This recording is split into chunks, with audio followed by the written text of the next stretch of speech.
नमस्कार दोस्तों। ब्रिटिशर्स ने 200 साल से ज्यादा इंडिया पर राज किया। एक सवाल मेरे दिमाग में आता है बार बार कि 200 साल तक एक कंट्री में रहना मायने रखता है। क्या ऐसा नहीं हुआ कि कुछ ब्रिटिशर्स लोकल इंडियन पॉपुलेशन में जाकर घुल मिल गए हों, कुछ ब्रिटिशर्स ने लोकल इंडियन से शादी करी हो?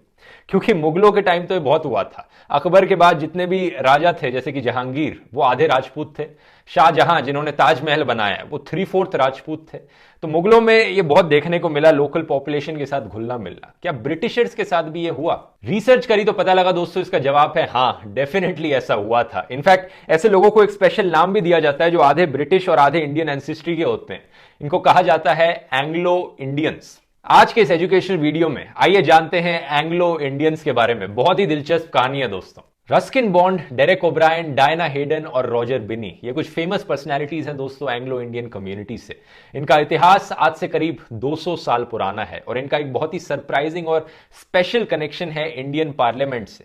आपने कभी नोटिस किया है, लोकसभा की जब इलेक्शन होती है 543 सीटों पर होती है, लेकिन लोकसभा में एक्चुअली सीट्स कितनी है? 545। तो ये जो 2 एक्स्ट्रा सीटें, ये एक्चुअली एंग्लो इंडियंस के लिए ही रिजर्व होती थी। देश के प्रेसिडेंट नॉमिनेट करते थे 2 एंग्लो इंडियंस को इन 2 लोकसभा की सीटों के लिए, जिससे ये 545 सीट्स पूरी होती थी।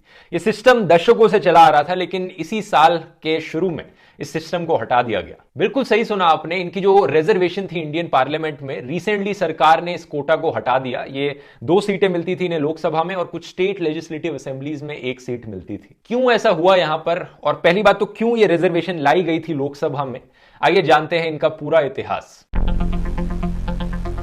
एंग्लो इंडियन शब्द का मीनिंग टाइम के साथ साथ बदलता रहा है। आज के दिन ये उन लोगों के लिए इस्तेमाल किया जाता है जो मिक्स्ड ब्रिटिश और इंडियन एंसेस्ट्री के होते हैं, लेकिन आज से 100 साल पहले 1900s में इन लोगों को यूरेशियंस करके बुलाया जाता था, जो मिक्स हैं यूरोपियंस और एशियंस का। क्योंकि उस समय एंग्लो इंडियन शब्द उन लोगों के लिए इस्तेमाल किया जाता था जो 100% ब्रिटिश लोग हैं, ब्रिटिश के डिसेंडेंट्स जो इंडिया में रहे हैं। लेकिन इतना कंफ्यूज होने की जरूरत नहीं है, क्योंकि इंडियन कॉन्स्टिट्यूशन का आर्टिकल 366 एंग्लो इंडियन शब्द को डिफाइन करता है। An Anglo Indian is a person living और born in India whose father or anyone in the male bloodline, male member of the family was of European descent। एक सवाल यहां पर शायद आपके मन में आए कि आज के दिन कितने लोग इंडिया में रहने वाले एक्चुअली में एंग्लो इंडियंस हैं। इसका जवाब इतना क्लियर नहीं है दोस्तों, क्योंकि ये नंबर एक्चुअली में डिस्प्यूटेड है। 2011 के सेंसस के अकॉर्डिंग 296 एंग्लो इंडियंस पूरे देश भर में रहते हैं, सिर्फ 296। लेकिन इस कम्युनिटी के जो लोग हैं वो कहते हैं कि ये नंबर गलत है। जैसे कि राज्यसभा के एमपी डेरेक ओब्रायन, जो कि खुद एक एंग्लो इंडियन है, उनका कहना है कि पूरे देश भर में आज के दिन 3.5 लाख के करीब एंग्लो इंडियंस रहते हैं। और आजादी के वक्त ये नंबर था 20 मिलियन। 20 मिलियन एंग्लो इंडियंस थे आजादी वक्त इंडिया में। ये community through out the country काफी स्प्रेड आउट है। कोई एक ऐसी स्टेट नहीं है जिसे होम स्टेट कहा जा सके एंग्लो इंडियन कम्युनिटी की। लेकिन कोलकाता में बहुत सारे एंग्लो इंडियन कम्युनिटी के लोग आपको रहते हुए मिलेंगे, क्योंकि कोलकाता ब्रिटिशर ऑफिसर्स के लिए घर हुआ करता था उस जमाने में। झारखंड की पहाड़ियों में एक एकांत टाउन है जिसे मैक्लुस्कीगंज कहा जाता है, जिसे बनाया था अर्नेस्ट मैक्लुस्की ने, जो कि खुद एक एंग्लो इंडियन थे, एंग्लो इंडियन फैमिलीज के लिए रहने के लिए। तो शुरुआत कैसे हुई इस कम्युनिटी की? बड़ी ही इंटरेस्टिंग कहानी है दोस्तों। वैसे कहानी हर कम्युनिटी की बड़ी इंटरेस्टिंग होती है। आप जिस भी कम्युनिटी से बिलोंग करते हो, अपने पेरेंट्स या ग्रैंड पेरेंट्स से पूछकर देखो कि क्या ओरिजिन है, और जरूर आपको कहानी में कोई कॉमन ज्योग्राफी या कॉमन माइग्रेशन की कहानी या कॉमन रिलीजन या लैंग्वेज सुनने को मिलेगी। एंग्लो इंडियन कम्युनिटी की ओरिजिन की कहानी दोस्तों किसी स्पेसिफिक रीजन या स्टेट को बिलोंग नहीं करती, बल्कि इनकी कहानी है माइग्रेशन की और कॉलोनियल पॉलिसी की। बात है 1600s की दोस्तों। ईस्ट इंडिया कंपनी इंडिया में आई और पहली कुछ फैक्ट्री सेटअप करी इंडिया में। एक सूरत में थी, एक आंध्र प्रदेश में और एक मद्रास में। आज चेन्नई को उस जमाने में मद्रास बुलाते थे। और हम सब जानते हैं कि ईस्ट इंडिया कंपनी कितनी प्रॉस्परस रही, कितनी तेजी से ग्रो करी, और फैक्ट्रीज इन्होंने लगानी शुरू करी, बड़ी सक्सेसफुल रही, और लोगों को एम्प्लॉय करना शुरू किया। और जब मैं यहां पर एम्प्लॉय करने की बात करता हूं तो ऑब्वियसली लोकल इंडियन लोगों को एम्प्लॉय नहीं कर रहे थे, ये ब्रिटिश ऑफिसर्स को इंग्लैंड से इंडिया में बुलाते थे काम करने के लिए। और जैसे जैसे ईस्ट इंडिया कंपनी ने अपनी और फैक्ट्रीज लगाई इंडिया में, और ब्रिटिश ऑफिसर्स को इन्हें बुलाना पड़ा इंडिया में काम करने के लिए। और ये जो ब्रिटिश ऑफिसर होते थे, ये कौन होते थे? ये यंग लड़के होते थे जो काम करने आते थे, अपनी ब्रिटेन में जिंदगी छोड़कर इंडिया में काम करने के लिए आते थे, पैसों की तलाश में, अच्छे करियर की तलाश में। One of the most important trading centres British के लिए था मद्रास में, तो काफी ब्रिटिश ऑफिसर्स मद्रास में रहते थे। ये यंग लड़के अब लड़कियों की तलाश कर रहे थे शादी करने के लिए, लेकिन ब्रिटिश औरतें इंडिया तक आना नहीं चाहती थी, क्योंकि 1600s का जमाना है। तो सोचो उस जमाने में अगर किसी को यूके से इंडिया में आकर ट्रैवल करना था तो समझ लो पूरी जिंदगी उन्हें यहीं बितानी पड़ती, क्योंकि वो यहीं पर काम कर रहे थे इंडिया में। तो काफी कम ब्रिटिश औरतें थी जो पूरा इंडिया तक आना चाहती थी, इंडिया में आकर रहना चाहती थी। तो इन ब्रिटिश लड़कों को कोई ब्रिटिश लड़कियां नहीं मिल पाई शादी करने के लिए। इन्होंने सोचा फिर पोर्चुगीज और फ्रेंच औरतों से शादी कर लेते हैं। और आप जानते ही हैं साउथ इंडिया में उस जमाने में कुछ पोर्चुगीज और फ्रेंच की भी कॉलोनीज हुआ करती थी इंडिया में। लेकिन एक बड़ी प्रॉब्लम हुई इससे। प्रॉब्लम यह थी कि जो पोर्चुगीज और फ्रेंच औरतें थी वो रोमन कैथोलिक सेक्ट को बिलोंग करती थी, क्रिश्चियनिटी के, और जो ब्रिटिश ऑफिसर्स थे वो प्रोटेस्टेंट सेक्ट के थे, क्रिश्चियनिटी से। अब ये सेम धर्म है, ईसाई धर्म है, लेकिन दो अलग अलग सेक्ट हैं, एक कैथोलिक्स है और प्रोटेस्टेंट्स है।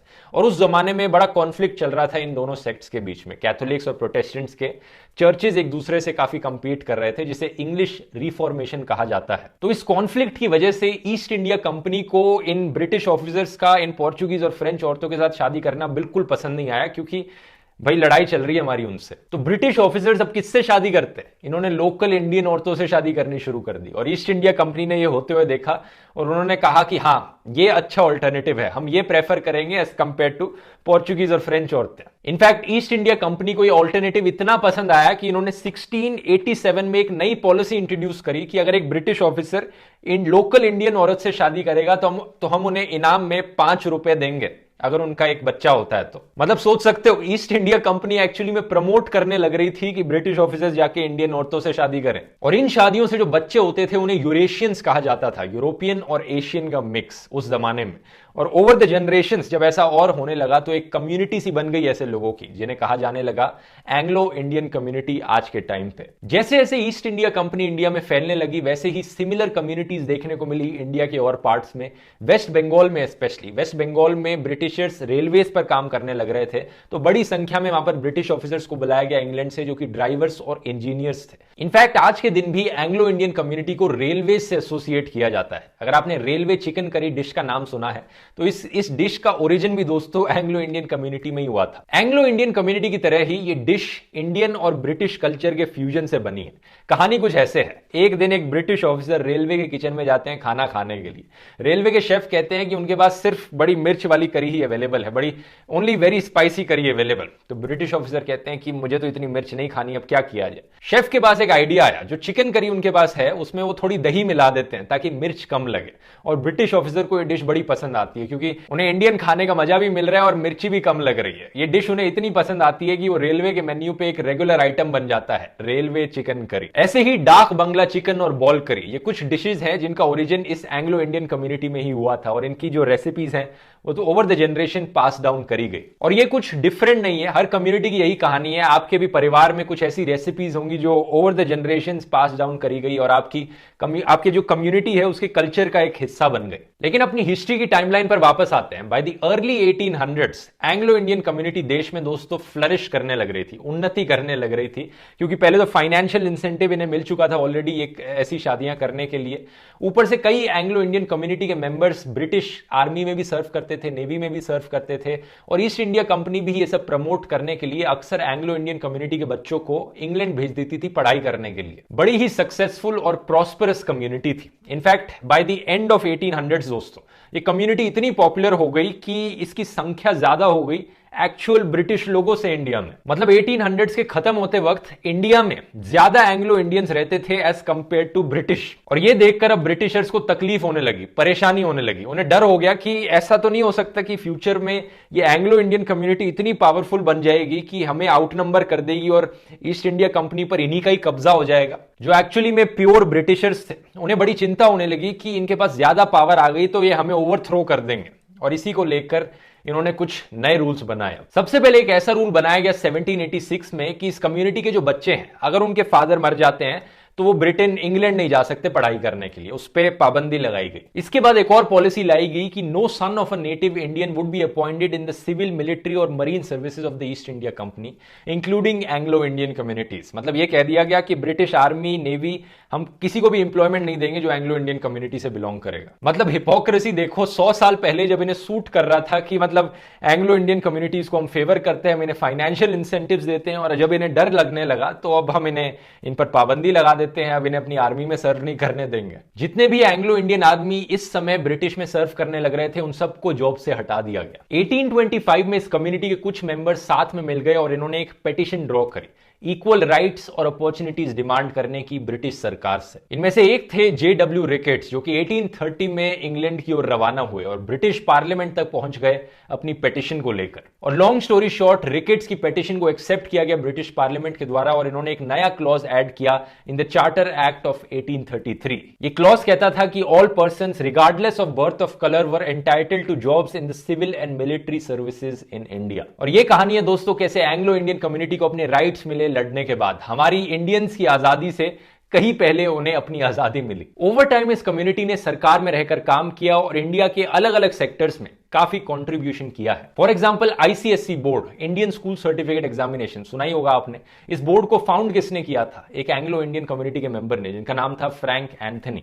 इन्होंने 1958 में किया था, लेकिन इस कम्युनिटी की कंट्रीब्यूशन एजुकेशन में और भी कई साल पहले जाती है। कहानी यह है कि एंग्लो इंडियन फैमिलीज जो इंडिया में रह रही थी वो चाहती थी अपने बच्चों को इंग्लिश मीडियम स्कूल्स में पढ़ाना, और वो चाहती थी ऐसे स्कूल्स में उनके बच्चे पढ़ें जहां पर ब्रिटिश मैनर्स और बिहेवियर सिखाए जाएं। इसी रीजन से मद्रास और कोलकाता में कई नए प्राइवेट स्कूल्स बनाए गए इस कम्युनिटी के द्वारा। गेनार्ड स्कूल, ला मार्टिनेर, सेंट जेवियर्स, इन सारे स्कूलों की शुरुआत एंग्लो इंडियन कम्युनिटी ने ही की थी। आज के दिन ये कई बड़े प्रेस्टिजियस नाम है। शुरुआत में इन स्कूलों में एडमिशन मिलना सिर्फ इन कम्युनिटी के बच्चों के लिए ही किया गया था, लेकिन ओवर द ईयर्स ये सबके लिए खोल दिए गए। All India association for Anglo Indians के अकॉर्डिंग 11,000 से ज्यादा एंग्लो इंडियंस 1921 में रेलवेज में काम करने लग रहे थे। रेलवेज इस कम्युनिटी के लिए मेजर एम्प्लॉयमेंट का सेक्टर था और हेनरी गिडनी, एक और एंग्लो इंडियन कम्युनिटी के मेंबर, का एक यही कंसर्न था कि इस एम्प्लॉयमेंट को रिटेन करा जा सके। जो वाइस रॉय थे ब्रिटिश इंडिया सरकार के उस वक्त, उन्होंने हेनरी गिडनी को सेंट्रल लेजिस्लेटिव असेंबली में नॉमिनेट किया 1921 में। Central legislative assembly British India सरकार का लोअर हाउस था, तो आज के लोकसभा से इसे कंपेयर कर सकते हो। इन्हें 5 बार नॉमिनेट किया गया उस हाउस में। 1926 में हेनरी गिडनी ने ऑल इंडिया एसोसिएशन बनाई एंग्लो इंडियंस के लिए,